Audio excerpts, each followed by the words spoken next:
입니다. 네. 네, 안녕하십니까. 에너지 IT 회사 60Hz 대표 김종규입니다. 저희는 재생에너지 발전소나 전기차 같은 친환경 분산 전원을 IT 기술로 관리하는 가상 발전소를 만드는 회사입니다. 그리고 기업들을 대상으로 에너지 전환 서비스, 아리백 서비스도 하고 있습니다. 2023년도 CES에서 스마트 에너지 지속 가능성 분야 혁신사항을 수상하였고, 작년에는 인도 태평양 경제 프레임워크가 선정한 100대 기후테크 스타트업이기도 합니다. 저는 오늘 두 가지 말씀드리려고 하는데요. 첫 번째는 미래 세대입니다.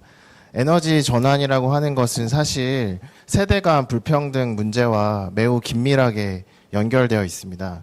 재생에너지 발전은 초기에는 투자 비용이 들지만 한번 건설하고 나면은 연료비도 들지 않고 탄소 배출도 나오지 않기 때문에 사실 미래 세대가 집중적으로 혜택을 보게 되는 것입니다. 독일 같은 경우에는 2030년까지 재생에너지 발전 비중을 80%로 하겠다고 하였는데, 만약 이 계획이 잘 실행이 된다고 하면은 2035년 무렵에 독일 세대는 초기 투자 비용도 모두 회수되고 햇빛과 바람만 있으면은 친환경 에너지가 생산되는 막대한 청정 에너지 인프라를 상속받게 됩니다. 반면에 우리가 지금 에너지 전환을 재생에너지 중심으로 결심하지 않는다면 우리는 미래 세대에게 의무를 남겨주게 됩니다. 탄소 감축을 매우 빨리 해야 하는 의무, 그리고 폐기물을 안전하고 저렴하고 매우 장기간 보관해야 되는 의무 같은 것들을 남겨주게 되는 것입니다. 그래서 미래 세대를 진정으로 생각하는 정치인은 재생에너지 확대를 얘기할 수밖에 없다. 저는 그렇게 생각합니다. 후보님께서는 꾸준히 재생에너지 중요성을 말씀해 주셨는데 앞으로도 계속 그렇게 해주셨으면 좋겠다 말씀을 드리고 싶습니다. 두 번째로는 창업가 모드입니다. 최근에 실리콘밸리에서 회자된 키워드 중에 하나로 창업가 모드라는 것이 있습니다. 이것은 관리자형 CEO하고 창업가형 CEO가 생각하는 것, 행동하는 것이 많이 다르다는 점에서 착안된 것인데요. 사실 정치인도 제가 보기에는 관리자형 정치인과 창업가형 정치인이 구분되는 것 같습니다. 작금의 여러 가지 위기 상황을 극복하기 위해서는 또 대전환의 시기에 필요한 리더십은 창업가형 정치인이라고 생각을 하고, 제가 후보님께서 성남시장 그리고 지사님 때 하셨던 일들을 보니까 관리자는 아니신 것 같더라고요. 그래서 앞으로도 계속 그렇게 해주셨으면 좋겠다 말씀을 드리고 싶습니다. 마지막으로 아까 말씀해 주셨지만 여기 있는 대표님들은 소셜 벤처를 운영하는 대표님들입니다. 저희는 사회적 가치, 경제적 가치를 동시에 추구하는 것을 목표로 기업을 운영하고 있는데, 사실 먹사니즘과 잘사니즘을 얘기하신 대표님의 생각과도 맞닿는 부분이 있다고 생각합니다. 제가 책을 보니까 위대한 개츠비 작가가 이런 말을 했더라고요. 두 가지 상반되는 생각을 가슴에 품고 정상적으로 기능하면 위대한 사람이 된다. 그래서 제가 말을 조심해야 되기 때문에 우리 후보님께서 위대한 정치인이 되셨으면 좋겠습니다. 감사합니다. 네, 후보님 너무 멋있는 말씀 해주셨는데요. 네. 두 가지 생각을 품고 있을 때 잘하면 위대한 게 지비가 될 수도 있는데 잘못하면 큰일 날 수가 있습니다.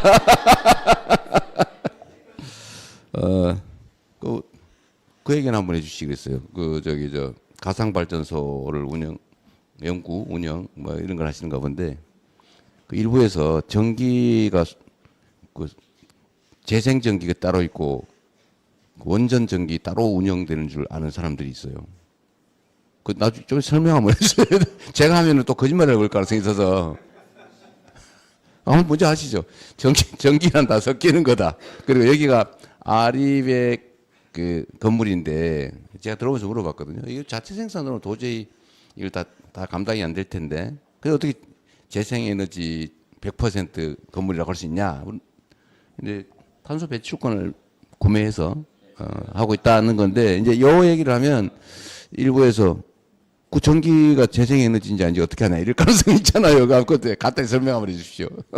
간단히 설명하기가 굉장히 어렵지만 한번 해보겠습니다. 이해하기, 그분도 이해할 수 있게. 네, 일단 전기라고 하는 것은 기본적으로 빛의 속도로 움직이는 것이고 저장이 되는 것이 아닙니다. 그러다 보니까 말씀하신 것처럼 석탄화력, 원자력, 재생에너지, 전기를 물리적으로 구분하는 것은 불가능하고 생산 위치를 추적을 해서 어떤 발전원으로부터 전기를 공급받는지 상호 인정하는 형태로 전기 거래가 이루어지고 있습니다. 그래서 말씀하신 것처럼 원자력 따로, 재생에너지 따로 그렇게 전기가 있는 것이 절대로 아니고 빛의 속도로 움직이는 전기라는 것의 특성을 이해하지 못한 데서 오는 오해다 말씀을 드리고 싶고요. 그리고 재생에너지를 거래하는 방식은 국제적으로 크게 4가지 방식이 있습니다. 가장 쉬운 거는 발전소를 직접 짓는 게 있겠고, 두 번째로는 발전소랑 직접 계약하는 방식이 있고, 그리고 세 번째로는 재생에너지 공급 위치를 추적을 해서 인증서 거래를 하는 방식 같은 것들이 있습니다. 마지막으로 한국전력이 마련한 녹색요금제를 이용한 방식이 있습니다. 모든 글로벌 기업들은 이 4가지 재생에너지 조달 방식을 조합을 해서 아리백을 하고 있고, 한국도 이 4가지 방식을 조합을 해서 기업들이 아리백을 하는 것입니다. 따라서 이러한 거래 방식이 발생하게 된 이유를 잘 생각을 해보면 아까도 말씀드린 전기라는 것의 물리적 특성으로 인해 거래 방식이 그렇게 생길 수밖에 없는 것인데, 마치 이것을 오도해가지고 원자력 발전소로부터 전기선을 뽑아서 이 건물에 꼽아야 된다, 재생에너지 발전소로부터 전기선을 뽑아서 이 건물에 꼽아야 된다, 그런 식으로 생각하시는 분들이 있는데 그것은 잘못 생각하고 계신 것이고 무지의 결과다, 이렇게 말씀드릴 수 있습니다. 제가 이제 정치를 하는 사람이니까 더 간단하게 이 또 단순화하면 또 그걸 꼬투리 잡을 가능성이 있는데, 검수하면 제가 예를 한번 들어볼게요.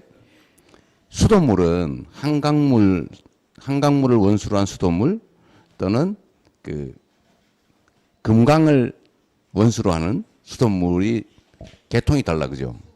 수온이 달라. 그래서 이거 물이 다릅니다. 근데 전기는 섞여버리, 생산하는 순간에 전력선에 인입되는 순간에 다 똑같은 전기가 돼버리죠.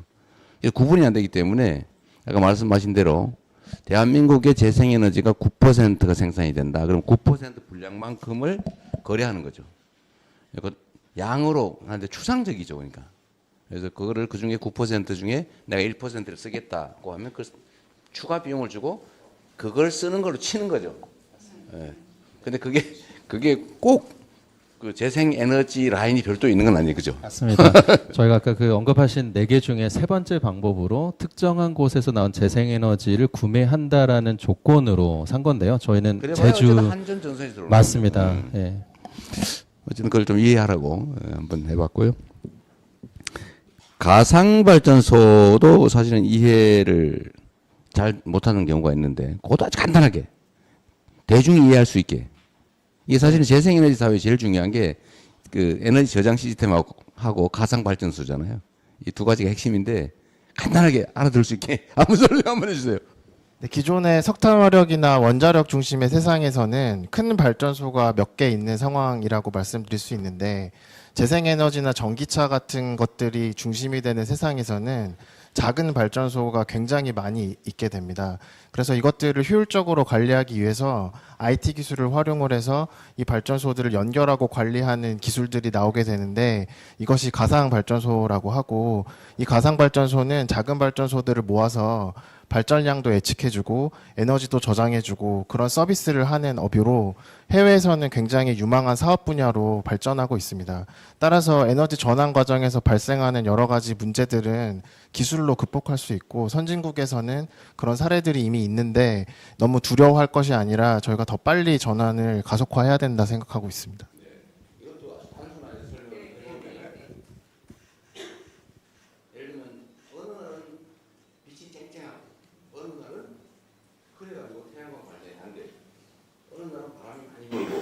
어느 날은 누구의 태풍이 불어가지고 풍력화가 그런 게 세우는 경우가 있어요.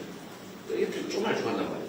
이거를 다 예측을 해가지고, 태풍이 시작된다. 그러면 저기 태양광 발전도 어떻게 될 것 같다. 예측을 해가지고, 그러면 화력 발전소를 잠깐 그동안에 이런 걸 자동으로 조절을 해주는 거예요.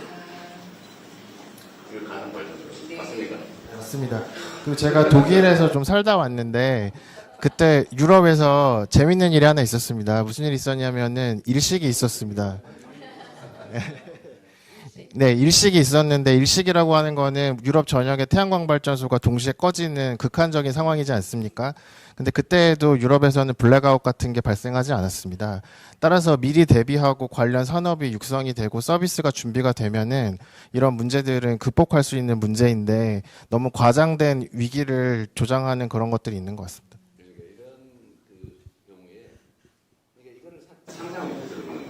전국의 모든 이 에너지원을 다 전국의 모든 전기 배터리를 쓰는 자동차 이것도 맨날 빼쓰기만 하지만 갑자기 전국에 전기가 확 줄어들면 전기 가격이 확 올라갈 거 아니에요? 그러면 충전되어 있던 내 차의 전기를 팔 수가 있죠.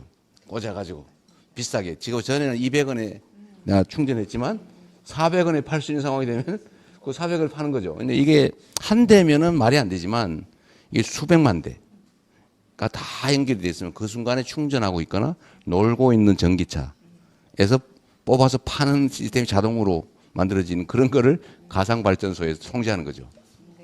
이걸 모르는 사람들이 있어서 제가 얘기하는 거예요. 네. 맞아. 네. 간단하게 앞으로 안 하겠습니다. 네. 엮긴 안 빠지고. 알겠습니다. 아까 얘기를 근데 하셨습니다. 재밌었습니다. 일타 강사 자, 같으셨어요. 아, 네. 일단은 지금 말씀하신 것 중에 미래 세대에게 빚을 넘기지 말아야 된다. 이건 진짜 중요한 개념 같아요. 저는 이 생각 못 했는데 우리가 미래 세대에게 부담을 주니까 연금도 어떻게 하자 이런 논란들이 있잖아요. 뭐 그 훌륭한 문제 지적인데 원자력 발전소 같은 시스템에 과도하게 의존하게 되면 이제 그 폐기물을 다 후손에게 그다음에 그 부담을 다 넘기는 거잖아요. 그런데 말씀하신 것처럼 태양광 발전이나 재생 발전을 하면 몇 년 지나면 다 원가를 회수하고 나중에는 부담을 전혀 전가하지 않을 수 있다. 그러니까 미래에게 떠넘기지 말아야 된다. 그 말씀이신 것 같아요. 관점이 아주 좋으신 것 같습니다. 창업자, 관리자 모두는 이것도 재밌는 발언 같아요. 좋은 생각이시고요. 정치인들한테 이게 진짜 필요합니다. 관리는 행정가들이 하면 되거든요. 근데 정치를 하는 사람들이 자기가 행정가를 변모해버리는 경우가 있어요. 특히 대통령, 시장 이런 사람들은 원래는 행정가가 되면 안 되거든요. 행정가를 지휘하는 창업자형 이렇게 돼야 되죠. 근데 행정가가 최고의 행정가가 돼버리면 발전이 없죠. 좋은 생각이십니다. 좀 노력할게요. 그렇게 봐주시니 감사드리고요. 개츠비 네, 좋은 말씀. 네. 네. 피츠럴드의 말씀을 인용하신 걸로, 네, 개츠비가 아니라, 네, 네, 문학 전공이다 보니까, 네, 개츠비를 쓴 피츠제럴드의 말이다. 왜냐하면 개츠비는 결론이 안 좋아서 저는 네, 피츠제럴드의 말만 듣겠습니다. 세 번째 유니크 굿 컴퍼니 손이